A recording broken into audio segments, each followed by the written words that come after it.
تو خواجہ حضرات اب آپ دیکھیے کہ ساری دنیا جو ہے یہ ایک سکرین پہ جا رہی ہے ساری، اب ان کی شکلیں نہیں ہیں، وہ ڈیشز اور ڈاٹس کی طرح آ رہے ہیں۔ جب بھی اگر آپ ریپرزنٹیشن کرو گے نا تو آپ ڈیش اور ڈاٹ ہو، عورت اور مرد، عورتیں ڈیشز کی شکل میں آئیں گی، مرد ڈاٹس کی شکل میں، اوپر ساری سکرین چل رہی ہے، ملائکہ بیٹھے ہوئے ہیں، ایک ترتیب سے گزر رہے ہیں، ان کی ساری مستیاں دیکھ رہے ہیں، اونچ نیچ دیکھ رہے ہیں، ڈائیگریشن دیکھ رہے ہیں، پروگریشن دیکھ رہے ہیں۔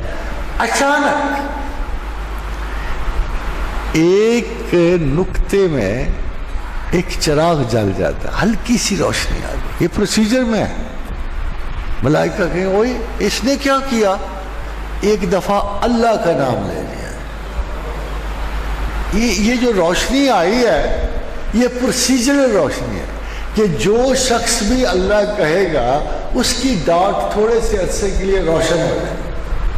اب ملائکہ دیکھ رہے کہتے یار ایک ہی بار تو کہا چھوڑو، تھوڑی دیر بعد پھر ٹوئنکل ہوتی، ٹوئنکل دوسری مرتبہ وہ چمکتا ہے۔ ناؤ دے آر کیئرفل، وہ اتنے محتاط ہیں، کہتے ہیں اس کو کلوز کر، اس کو زوم کرو، اس کو کلوز کرو۔ رفتہ رفتہ خاتون حضرات اگر وہ مسلسل خدا کو یاد کرنے والا ہے تو اس کو اسیمیلیٹ کیا جاتا ہے پھر پرانے انسان کی طرح، اور اس کی تسبیح کے عوض کہا جاتا ہے اے زمین و آسمان کی تمام تر مخلوقات یہ میرا دوست، اس کے خلاف نہ لڑنا، چاہے آسمان کی آفات ہوں یا زمین کی، دیکھو سب کچھ کرنا مگر اس شخص کے خلاف لڑنے کی جرت نہ کرنا، یہ میرا دوست ہے۔ اور وہ کہیں گے توہن کہیں یا کرہن کہ اللہ ہم نے تمہارا حکم مانا، آمنا و صدق۔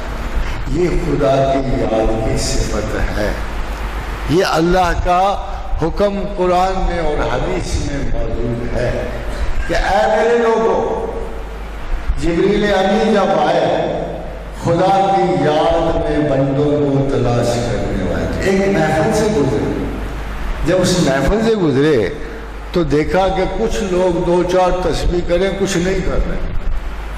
بہرحال آپ نے نوٹ فرمایا اور اوپر چلے گئے۔ جب اوپر چلے گئے تو اللہ کے حضور رپورٹ بھیجی کہ ہم ایک ایسے مقام سے گزرے جہاں کچھ لوگ جمع تھے اے عالم کے پروردگار، اور دو چار تسبیح کر رہے تھے اور باقی نہیں کر رہے تھے۔ تو اللہ کا حکم آیا کہ یہ دو چار جو تسبیح کر رہے تھے ان کی دوستی کی وجہ سے ان کو بھی بخش دو، جو نہیں کر رہے تھے ان کو بھی بخش دو، کیونکہ یہ میرے دوستوں کے ساتھ بیٹھے ہوئے تھے، چاہے کر رہے تھے چاہے نہیں۔ قادر آزاد اسی قسم کا واقعہ جب رسول اکرم صلی اللہ علیہ وسلم